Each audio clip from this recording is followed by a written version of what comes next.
Hey, what's up guys? Alex here with a new video, and today we are taking a look at the Leica Q3 43 and the Sony A7Cr with the Sony 40mm f2.5 G lens. A lot of you have been asking for this comparison, and here we are.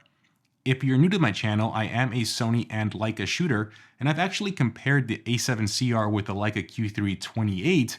Did that about a year ago, and I'll link the video somewhere up here. Obviously this year Leica released the new Q3 43. I also reviewed this camera and I'll link the video somewhere up here as well. And I am in love with this Q3 43. This lens is absolutely stunning, and this overall package is one of my favorites from Leica. As a matter of fact, I think it is the Leica one and done camera because this focal length is perfect for me. But the Sony A7Cr provides a lot of the same features at half the price. So is the Leica worth double? Is there an actual difference in image quality? We'll figure that out today. As always, guys, I will be providing images for you to download and check out, so you can see them in this video, but you can also download them and play with them yourself so you can come up with your own conclusions. In today's video, we are going to take a look at three things. 1, build quality and value. 2, autofocus. And 3, image quality. And yes, we will be doing some pixel peeping. So with that being said, let's kick things off and take a look at build quality and value. Taking a look at the Leica Q3 43, this camera is not cheap. It retails for $68.95 and it comes with a 43mm f2 Apple lens glued to a 61 megapixel triple resolution sensor. This camera is made out of aluminum. It's not heavy, it's not lightweight, it's actually kind of just in the sweet spot, and it's just a really comfortable camera to carry. Now I say that, but I add a ton of accessories to my camera. I'm 6'4", I have larger hands, and the camera itself is on the thinner side, so it's not too comfortable for me, but with a thumb support and a grip, the camera really just comes together. Now, this is a problem for people with larger hands. If you have smaller hands or probably average hands, this should be fine for you, but it's all gonna be preference. I know a lot of Leica shooters like having the thumb support because it just gives you a better grip on the camera. For some, it's absolutely not needed. Now, this lens is a little different than the Q3 28mm, and what I mean by that is this is a 43mm f2 Apple lens. And one of the biggest differences is its close focusing distance. This lens can only focus up to 0.7 meters in its normal range. Now, if you're an M shooter, you probably are used to that because most M lenses close focus to 0.7 meters and it should not be a big deal. But if you're used to a Q3 28, that camera can focus a lot closer. Now, it does have a macro function, which means you can focus closer than 0.7 meters, but you lose the f2 range. This lens turns to an f2.8 when you do the macro function. Overall, the build quality of this camera, the design, everything about it is top notch and I really enjoy it. And I will touch on the screen and viewfinder here in a second. Moving on to the Sony is also a 61 megapixel sensor with triple resolution technology, and it's half the price. As a matter of fact, even with the 40mm f2.5 lens, because this camera is not a single lens camera, it does have an interchangeable mount, which means you can add any lens you want. But for today's comparison, we're using the 40mm f2.5. Even with this lens, this camera is still half the price of the Q3 43. And it does offer a lot of similar specs from a sensor and image quality perspective. Now, the Sony is different. It's not made out of aluminum. It's definitely lighter. It doesn't feel as good from a quality of materials, but the Sony does have a grip. And because of the grip, it's a little more comfortable to hold, at least for me. I also do have a thumb support on this camera, and I do have a bottom small rig plate so I can have Arca Swiss compatibility. But from a grip perspective, I can't believe I'm gonna say this, I actually enjoy the A7Cr a bit more. Now, that's kind of where some of the preferences really stop, because when you look at the screen and viewfinder, the Leica Q3 screen and viewfinder just completely blow the Sony out of the water. As a matter of fact, when I was doing this comparison and I was comparing images in the back of the screen, I thought there was going to be no comparison in the image quality because the photos look so much better on the Q3. Now you're going to see it's a different story when we pixel peep, but the back of the screen and the screen quality, the Leica is just a lot better. which is surprising because Sony makes TVs and panels. You think they'd have better screens, but they cheap out on their cameras, and it shows. Now, does that mean the Leica Q3 is worth double the price of the Sony? That's going to be subjective, but from a build quality perspective, it definitely feels better. The screen quality is better. The materials feel better. So it does feel like a premium camera, and it does kind of feel like it's the more expensive one out of these two. So now that we got build quality out the way, what about autofocus? Now with the Q3, they introduced their new phase detect autofocusing system. The Q343 also has that system, and it is one of the better autofocusing systems for Leica. It's accurate, it's snappy, it works, but it's nowhere near close to what Sony can deliver. What's interesting is Leica does share autofocusing technology with Panasonic, and the Panasonic S5 II, S9 feel a lot faster and snappier than the Q3, which means this camera might be able to be improved with a firmware, and it could get better with time. But as it stands today, the Sony is just significantly better. The Sony's faster, it can track. Sony has one of the better autofocusing systems in the market, and this A7Cr has their new AI chip, which makes it one of the best cameras for autofocusing.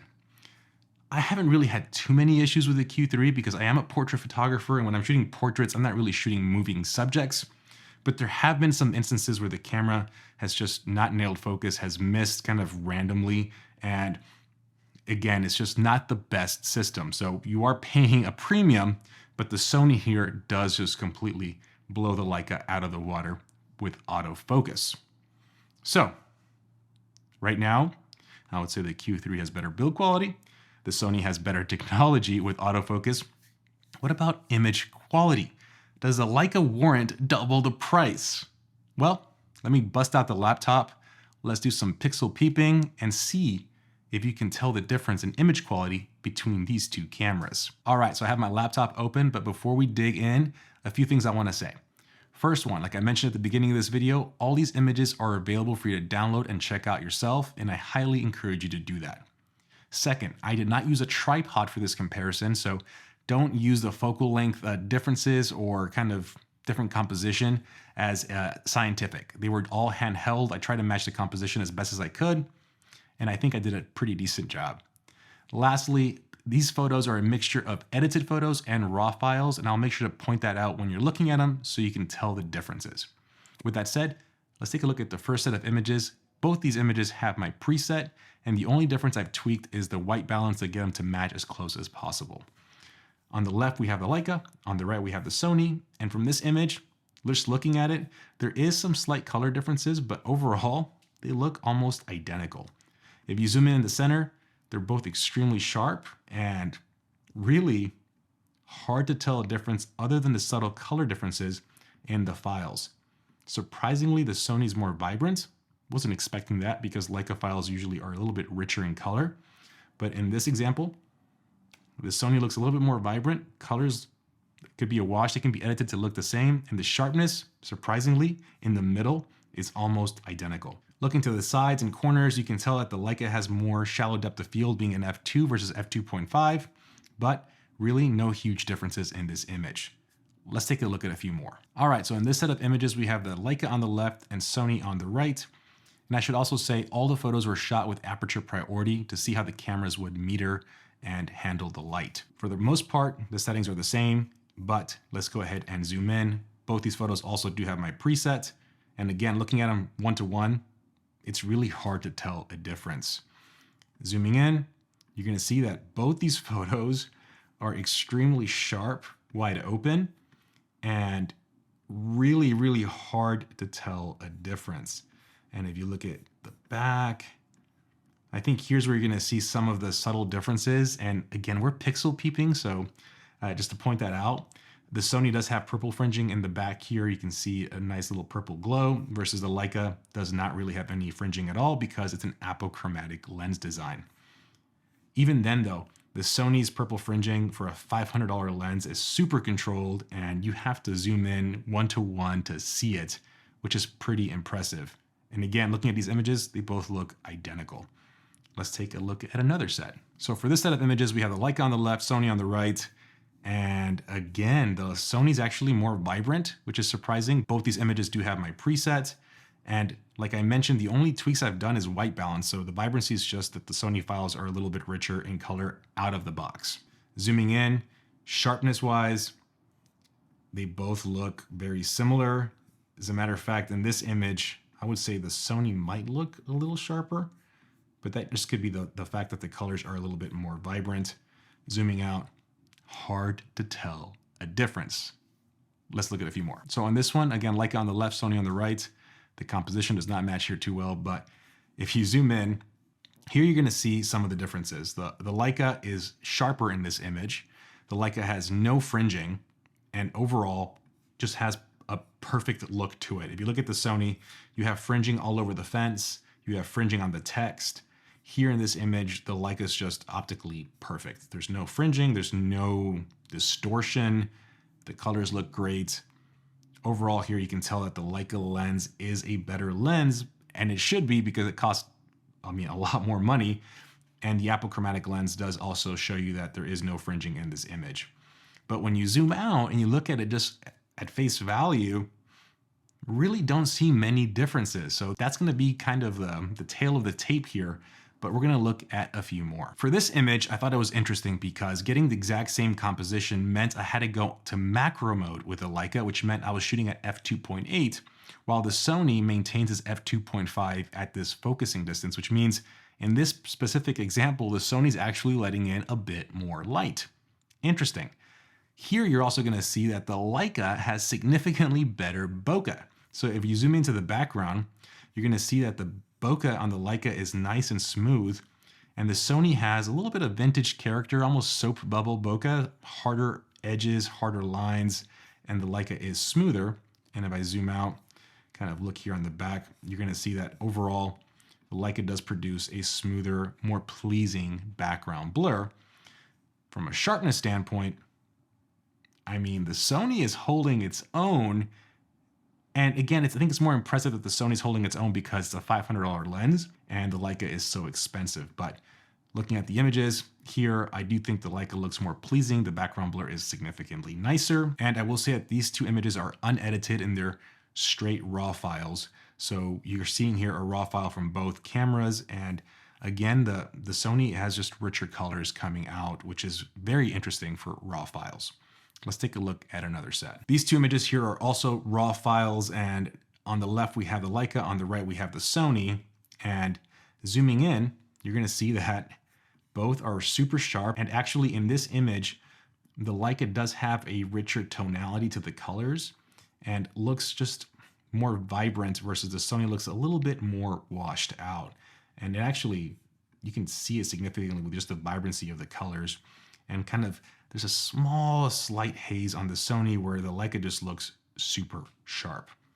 Zooming out, they both look very similar. All right, two more photos and then we'll wrap up our thoughts and conclusions. So for this set of images, they both have been edited and you're gonna see that they both look roughly the same. I mentioned earlier I shot all these photos in aperture priority, and I say that because I'm gonna point out a big difference here in these two images.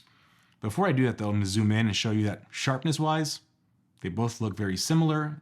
The bokeh looks better on the Leica, so a little bit of the same from what we've been seeing in previous images. What I do wanna point out though is the settings the cameras chose. Because the Sony has in-body image stabilization, and that's up to 7 stops, the camera was able to shoot at 1/40th of a second and ISO 500. The Leica uses optical image stabilization, which meant the camera chose to go to 1/80th of a second and ISO 1000, which means more noise in the photo. Now, in this type of situation, it's not that big of a difference, but something to point out because if you're shooting in low light situations, that in-body image stabilization in the Sony will make a big difference. Let's take a look at one more image and then we will wrap up this image comparison. So for the final image, both have been edited with my preset and both are at close focusing distance. And here you're gonna see that the Leica chose still 1/80th of a second, f2.8 and ISO 1600 versus the Sony again being at 1/40th of a second at ISO 500. From a sharpness perspective, they both look the same. I think the Leica has a better background blur and overall the same we've seen with all of the images. So now that we've seen all these photos, let me go ahead and put this laptop up and we can wrap up our thoughts. All right, so what did y'all think? I think the Leica Q3 definitely outperformed the Sony. That was to be expected, but what wasn't expected is how close this comparison was. I think it's safe to say the Sony setup is 98 to 99% the same as the Q3 at roughly half the cost. Which leads me to my final thoughts. The Leica Q3 isn't for everyone. And that's okay. I think there's going to be two camps, and there's the people who value the Leica brand, the legacy, the heritage, the build quality, everything that the Leica package brings, the community. And for those people, you will not be disappointed with the Q3. You're going to enjoy the incredible image quality you're going to get, and you're going to enjoy using this camera. But not everybody values that. Some people just want a tool that does it all. A hybrid kit that can shoot video, a hybrid kit that will do everything, that has interchangeable lenses, that's also small, light, and fun to use. And the Sony A7Cr delivers that. As a matter of fact, I think the Sony A7Cr is the first Sony camera that's fun to use and fun to carry around everywhere. And it's small and compact and can do it all. This is one of my favorite Sony cameras and one of my favorite cameras, period. So they both have their own value proposition, and you just got to choose which tool is the right tool for you. Because also at the end of the day, these cameras are tools. They're tools to help you tell a story, and the one you connect with the most will be the one that's right for you. So hopefully this video helped you if you were on the fence. I think realistically, you know which camp you fall in. I think after this video, you'll still think, I still want the Leica, or I'm going to get the Sony. It won't change your mind, but hopefully just added more light and color to both these cameras. But as always, guys, if you did enjoy this video, please smash the like button. Please hit the subscribe button. It really helps the channel. And I will see you on the next one. Have a good one, guys. Peace.